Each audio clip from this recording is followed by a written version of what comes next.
नमस्कार, हमारे खास प्रोग्राम देवदर्शन में आपका स्वागत है। मैं हूं हेमलता। आज हम आपको देवदर्शन में दर्शन कराएंगे उत्तराखंड के एक और धरोहर की, कराएंगे आपको एक और पावन धाम के दर्शन।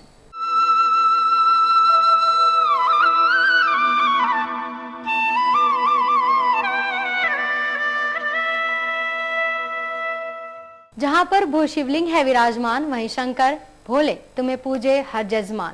ऐसे ही भगवान भोलेनाथ की दिव्य गुफा देवभूमि उत्तराखंड के देहरादून में मौजूद है।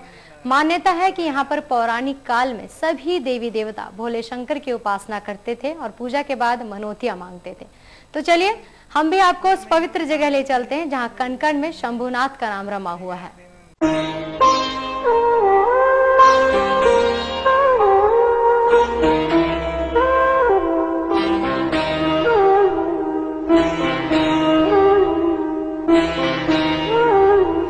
सुबह सुबह ले शिव का नाम, कर ले बंदे ये शुभ काम।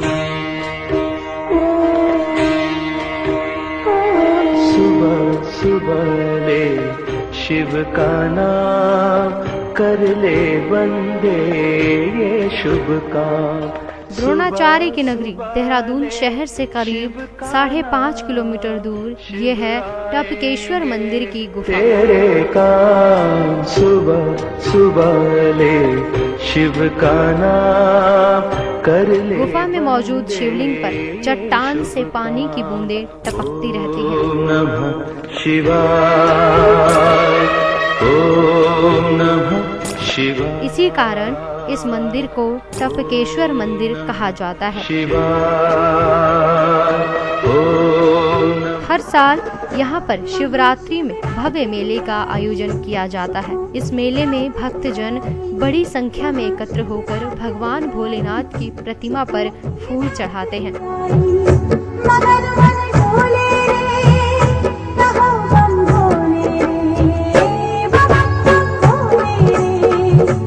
मान्यता है कि आशुतोष प्रसन्न होकर अपने भक्त जनों पर अनंत प्रेम की वर्षा करते हैं।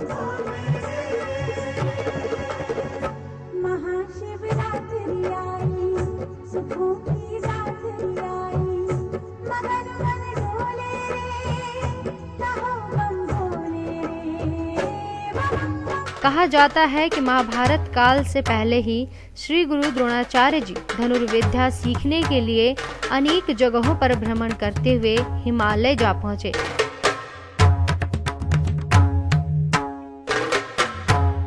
जहां उन्हें एक महात्मा मिले और उन्होंने कहा कि द्रोण, तुम्हारी इच्छा अवश्य पूरी होगी अगर तुम ऋषिकेश की ओर प्रस्थान करो, जहां गंगा और जमुना के बीच एक नदी तमसा बहती है। उसे देवधर के नाम से भी जाना जाता है, जिसके किनारे एक दिव्य गुफा है और वहीं पर स्वयं भू शिवलिंग विराजमान है। इसलिए आप उसी स्थान पर जाकर भगवान शिव की आराधना करो। इतना सुनकर गुरु द्रोणाचार्य ने मुनि की कही हुई बातों को ध्यान में रखकर टपकेश्वर मंदिर की ओर प्रस्थान किया और वहां पहुंचकर गुरु द्रोणाचार्य ने भगवान शिव की आराधना की।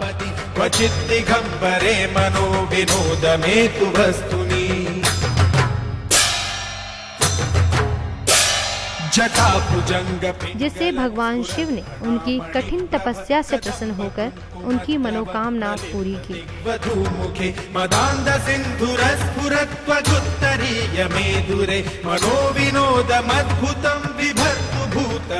इसलिए जहाँ पर ये भव्य और सुंदर मंदिर की स्थापना हुई, इस मंदिर में कैलाशपति का साक्षात परम दुर्लभ शिवलिंग है, जो दुनिया भर में श्री टपकेश्वर महाराज के नाम से विख्यात है।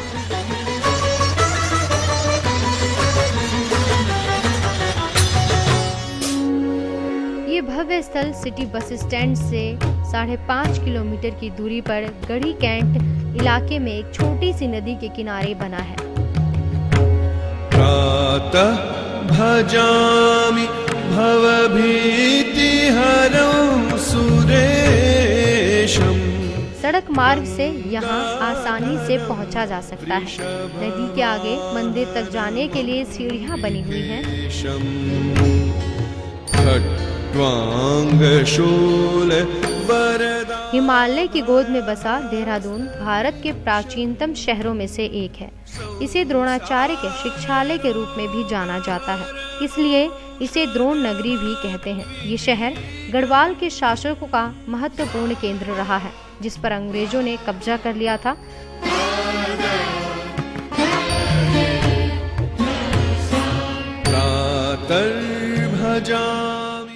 देहरादून अपनी सुंदरता और मनोरम दृश्यों के लिए खासा प्रसिद्ध है।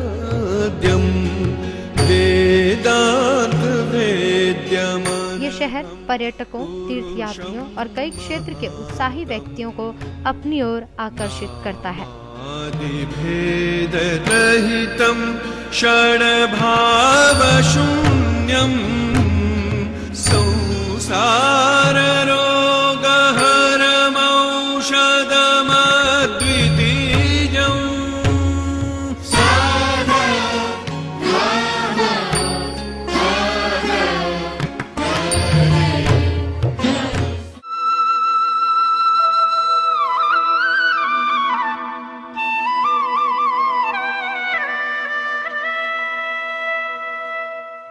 ऊंचा तेरा पर्वत, ऊंची तेरी शान है, गले में तेरे नाग, जटा से बहे गंगा अपार है।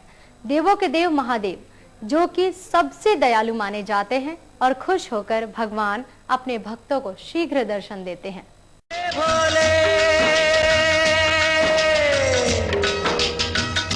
हे भोले शंकर पधारो, हे भोले शंभु पधारो, बैठे छुप के कहाँ जटाधारी पधारो। कहते हैं कैलाश के बाद अगर शिव का कोई निवास स्थान है तो वो है टपकेश्वर महादेव की ये गुफा। गंगा जटा में तुम्हारी हम। खुद भगवान भोलेनाथ ने गुरु द्रोण की तपस्या से खुश होकर उन्हें धनुर्विद्या की शिक्षा यहीं पर दी थी। हे भोले शंकर पधारो, बैठे चुप के कहाँ। ऐसी मान्यता है कि भगवान शंकर गुरु द्रोण की तपस्या से खुश होकर इस स्थान पर हर रोज आते थे और द्रोणाचार्य को एक धनुर्विद्या का पाठ पढ़ाते थे और फिर वापस चले जाते थे। महासती के पति बोलो छुपे हो कहाँ, हे भोले। जिससे गुरु द्रोणाचार्य को सभी अस्त्र शस्त्रों का ज्ञान मिल गया। वक्त गुजरता गया और गुरु द्रोण की पत्नी को संतान की चिंता सताने लगी। गुरु द्रोण के पूछे जाने पर माता कृपी ने संतान प्राप्ति की इच्छा जताई। भगीरथ को गंगा प्रभु तुमने दी थी। गुरु द्रोण ने उन्हें भगवान शिव की आराधना करने को कहा। इसके बाद दोनों दंपति भगवान शिव की पूजा अर्चना करने में जुट गए। नीलकंठ महादेव हमें है भरोसा। कुछ समय बाद माता कृपी के कोख से एक सुंदर और तेजस्वी बालक ने जन्म लिया। शंभु पधारो। इस बालक की आवाज अश्व की तरह थी। किसने रोका? जब वो बोलता था तो उसकी आवाज गूंजती थी। रमैया सबको देवता भी प्रसन्न होकर पुष्प वर्षा करने लगते थे। रमैया सबको तज के यहाँ है। अश्व की आवाज होने के कारण उस बालक का नाम अश्वत्थामा रखा गया।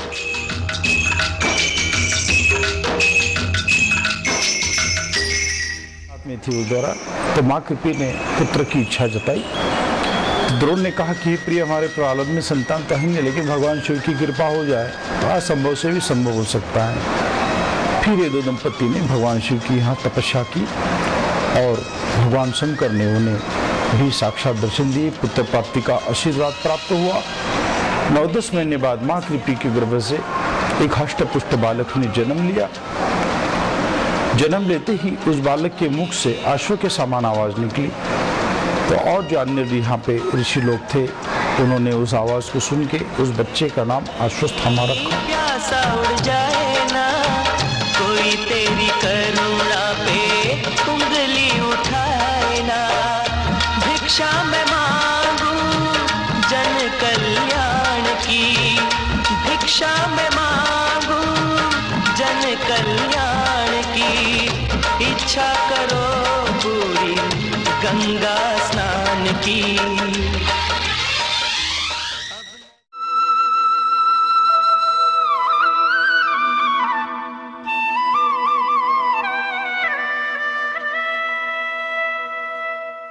फिलहाल देव दर्शन में लेंगे एक छोटा सा ब्रेक के बाद जल्द हाजिर होंगे। आप देखते रहिए रफ्तार टाइम न्यूज।